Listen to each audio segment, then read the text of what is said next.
कि जिस मुल्क में सुप्रीम कोर्ट के बेंचेस सियासतदान, पार्लियामेंटेरियंस और एग्जीक्यूटिव मिलकर बना रहे हो, तो वहां पे इंसाफ कितना मुयसर होगा आपको। मतलब बात ये नहीं हो रही कि जजेस की तैनाती कैसे हो रही है, बात ये हो रही है कि जो बेंचेस की तश्कील है वो इस वक्त एग्जीक्यूटिव कर रही है। कि आज भी जब हम बात करते हैं कि मीडिया का या फ्रीडम ऑफ स्पीच का या अदलिया का ये हाल किया है, तो ये उसी पीपल्स पार्टी और नून लीग ने किया है जिसने चार्टर ऑफ डेमोक्रेसी साइन किया था, जिसको शायद पिछली 3 दिहाई में कहा जाता है कि ये जमहूरियत के लिए सबसे मौसर डॉक्यूमेंट था। लेकिन वही जमातें आज क्या कर रही है ये हम सबको पता है। इसलिए सिर्फ इतनी गुजारिश है, जो भी इस मुल्क में जमहूरियत को आगे बढ़ता देखना चाहता है कि आज जहां खड़े हुए हैं उसी असूली पोजीशन पे खड़े रहें। ऐसा ना हो कि जब मकबूलियत के बजाय आपको कबूलियत की जरूरत पड़ रही हो तो फिर आप बाहर बैठे हो, आप कैंसिल कर रहे हो कि किसी को ये कॉन्फ्रेंस हॉल नहीं मिलेगा, और दूसरी जमातें यहाँ बैठ के तकरीर कर रही हो और हम उनकी बातें सुन रहे हो और वो हमें मौका दे रहे हो कि आए बात करें जमहूरियत की बहाली के लिए। अच्छा, मुझे पता नहीं था मुझे तकरीर कर रही है यहाँ पर, लेकिन उन्होंने कहा कि पीका के हवाले से बात करें। तो एक पीका तो वो है जो ऑफिशियली कानून पास किया गया है, लेकिन मेरे ख्याल से यहाँ जितने सियासतदान और जर्नलिस्ट मौजूद हैं उनको ये पता है कि एक इनफॉर्मल या एक अनकॉल्ड पीका भी है जो मीडिया पे रोजाना अप्लाई करता है, जिसकी एक बड़ी मिसाल ये है कि पीटीआई के चेयरमैन को इमरान खान ना कहें, बानी पीटीआई कहें, उनकी तस्वीर नहीं चल सकती। लेकिन ये पहली मर्तबा नहीं है। मुझे याद है वो वक्त भी जब मैं जियो में ही था और मरियम नवाज की तकरीर दिखाना मना थी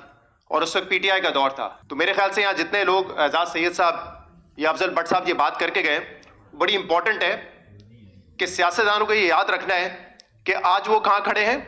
और जब वो हुकूमत से या कबूलियत से करीब होंगे तो उस वक्त वो कहाँ खड़े होंगे। मीडिया पे तो इस वक्त बहुत ज्यादा दबाव है पीका की वजह से। जैसे मैंने कहा कि एक पीका वो है जो कि कानून नहीं है लेकिन वो लागू हम पर होता है। लेकिन जब भी मैं बहुत ज्यादा मायूस होता हूं इस चीज से कि मीडिया का, फ्रीडम ऑफ स्पीच का इस मुल्क में क्या हाल कर दिया है, तो हमारी जियो की खिड़की से मैं देखता हूं सुप्रीम कोर्ट की तरफ, तो मुझे इत्मीनान भी होता है और खौफ भी आता है। इत्मीनान इस बात का कि इस मुल्क में जुडिशरी का जो इस वक्त हाल है वो मीडिया से भी बदतर है, और खौफ इस बात का कि शायद हम पर अभी मजीद सख्तियां आनी बाकी हैं। मतलब आप ये सोचें कि जिस मुल्क में सुप्रीम कोर्ट के बेंचेस सियासतदान, पार्लियामेंटेरियंस और एग्जीक्यूटिव मिलकर बना रहे हो, तो वहां पे इंसाफ कितना मुयसर होगा आपको। मतलब बात ये नहीं हो रही कि जजेस की तैनाती कैसे हो रही है, बात ये हो रही है कि जो बेंचेस की तश्कील है वो इस वक्त एग्जीक्यूटिव कर रही है। तो यानी कि अभी जब यहां से आप मुड़ते हैं ना तो आपको नजर आता है कि ministry for law and justice, पता नहीं क्यों पैसा खर्च कर रहे हैं। जिस मुल्क में लॉ एंड जस्टिस हो ना, उस मिनिस्ट्री की क्या जरूरत है। कुछ अरसे पहले आई थिंक यही ऑपोजिशन जो है वो इकट्ठा हुई थी उमर अयूब साहब के घर पे, और मैंने अचकजई साहब की मौजूदगी में वहां ये कहा था कि इस बात की क्या गारंटी है जब आप कहते हैं कि हम आइन को बहाल करना चाहते हैं और उसमें सबको, मीडिया को, जुडिशरी को, सबको अपना रोल प्ले करना है, तो कल यहीं नून लीग बैठी होगी, पीपल्स पार्टी बैठी होगी और वही ये बातें हमसे कर रही होगी, और उस वक्त शायद पीटीआई या दीगर जमातें जो है वो एस्टैब्लिशमेंट के साथ खड़ी होंगी जैसे माजी में है। क्योंकि आज भी जब हम बात करते हैं कि मीडिया का या फ्रीडम ऑफ स्पीच का या अदलिया का ये हाल किया है, तो ये उसी पीपल्स पार्टी और नून लीग ने किया है जिसने चार्टर ऑफ डेमोक्रेसी साइन किया था, जिसको शायद पिछली 3 दिहाई में कहा जाता है कि ये जमहूरियत के लिए सबसे मौसर डॉक्यूमेंट था। लेकिन वही जमातें आज क्या कर रही है ये हम सबको पता है। इसलिए सिर्फ इतनी गुजारिश है, जो भी इस मुल्क में जमहूरियत को आगे बढ़ता देखना चाहता है कि आज जहां खड़े हुए हैं उसी असूली पोजीशन पे खड़े रहें। ऐसा ना हो कि जब मकबूलियत के बजाय आपको कबूलियत की जरूरत पड़ रही हो तो फिर आप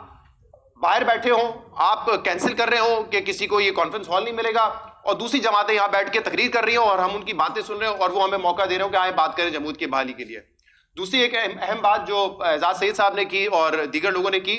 वो सहाफियों के लिए भी है। ये बहुत बड़ा मसला है और बल्कि ये दुनिया भर में बहुत बड़ा मसला है। मैं रिसेंटली यूरोपियन यूनियन गया था, वहां पर हमारी बड़ी इस पर डिबेट हुई, डिस्कशंस हुई कि सोशल मीडिया का जो जिन है उसको कैसे आप कंट्रोल करें। क्योंकि जब ये सोशल मीडिया आ रहा था ना, तो उस वक्त प्रेसिडेंट ओबामा जैसे लोग थे वो कहते थे कि इससे जो एक टू वे कम्युनिकेशन है देखने वालों के और वीडियोस बनाने वालों के, यानी कि एक टू वे कम्युनिकेशन होगी और हर किस्म का पॉइंट ऑफ व्यू मिलेगा। लेकिन बदकिस्मती से अब सोशल मीडिया पे आपके जो एल्गोरिथम है वो इतने स्ट्रॉन्ग कर दिए गए कि आपको एक जैसा कंटेंट मिलता है, तो वो जो डाइवर्सिफिकेशन ऑफ इंफॉर्मेशन था वो खत्म हो चुका है। तो इसलिए ये जरूरी है कि इसको हम कंट्रोल करें। लेकिन दुनिया भर में कहीं ये बहस नहीं होती कि आप इसको कॉग्निजेबल क्राइम कर दें, आप इसको क्रिमिनलाइज कर दें, पेनल्टी होती है, सिविल पनिशमेंट की बात होती है। लेकिन हमारे यहाँ जो पीका कानून है उसमें क्या किया इन्होंने? उसमें उन्होंने ये कहा है कि कोई भी एक्टिविटी, डेफिनेशन भी अपनी एंटी स्टेट की, जैसे शायद बहुत सारे लोगों के लिए ये कॉन्फ्रेंस भी आज एंटी स्टेट हो, कहा यह गया है कि वो हर किस्म का जुर्म जो है वो क्रिमिनलाइज होगा, आपको उठा लिया जाएगा, बाद में मैजिस्ट्रेट से परमिशन ली जाएगी या बाद में कानूनी कार्रवाई होगी। तो ये जो एक फैसिनेशन है हमारी कि पहले पकड़ लो, जैसे भी मतीउल्लाह जान साहब की एग्जाम्पल दी गई, अगर उन्होंने कोई फेक न्यूज दी थी तो कार्रवाई उसके तहत होनी चाहिए थी, ना कि उनके ऊपर कोई चर्च या और किसी का मुकदमा बनना चाहिए था। तो ये दुनिया भर में डिबेट ही हो रही है कि सिविल पनिशमेंट क्या हो सकती है या इसको कैसे रोका जा सकता है कि जो आजादी इज़हार राय है उस पर भी आप कदम ना लगाएं। लेकिन हमारे यहाँ इस कानून के जरिए ये किया गया है कि इसको आप फौरी तौर पर पकड़ें, गिरफ्तार करें, 3 साल के लिए सजा दे दें, चाहे इसमें ट्रिब्यूनल हो या अथॉरिटी हो, सब में हुकूमत के लोग हैं, हुकूमत जब चाहे उनको हटा दे। तो ये एक कोशिश तो यही है कि किसी तरीके से फेक न्यूज को कंट्रोल नहीं करना है, बल्कि जो आजादी इज़हार राय है उसको आपने दबाना है। कोशिश करते हैं, हम भी इस पे कोशिश कर रहे हैं कि इस कानून को तब्दील किया जाए, लेकिन फिलहाल जो हालात है मुश्किल ही लगता है, लेकिन कोशिश हमें जारी रखनी चाहिए।